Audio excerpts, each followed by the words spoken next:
એક સમબાજુ ત્રિકોણની બાજુનું માપ 8 સેન્ટીમીટર હોય તો તે ત્રિકોણની ઊંચાઈ શોધો। હવે એક આપણને ટ્રાયેંગલ આપેલો છે, બરાબર, અને એ કેવો છે તો કે સમબાજુ છે। કેવો છે ભાઈ? સમબાજુ, એટલે કે બધી બાજુનું માપ છે એ કેટલું છે? 8 સેન્ટીમીટર હશે।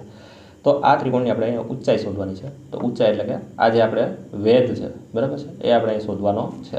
તો જ્યારે આ ટાઈપનો દાખલો હોય સમબાજુ ત્રિકોણ માટે, ત્યારે એ જ શોધવો હોય ત્યારનું ફોર્મ્યુલા છે √3/2 ગુણ્યા એ।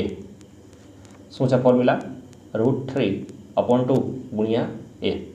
આ ફોર્મ્યુલા છે। અહીંયા એ છે એ બાજુઓની માપ છે। એ છે એ શું છે? બાજુઓનું માપ છે। ઓકે, તો અહીંયા આપણને જે બાજુ આપેલી છે એ કેટલી આપેલી છે તો કે 8 સેન્ટીમીટર આપેલી છે।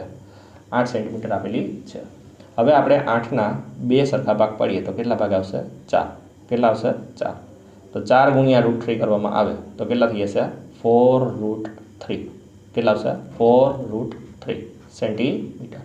ઇટ મીન્સ કે જે આ હાઇટ છે, આ જે હાઇટ છે એની ઊંચાઈ છે એ કેટલી આવશે? 4√3 સેન્ટીમીટર એની ઊંચાઈ આવશે। ક્લિયર?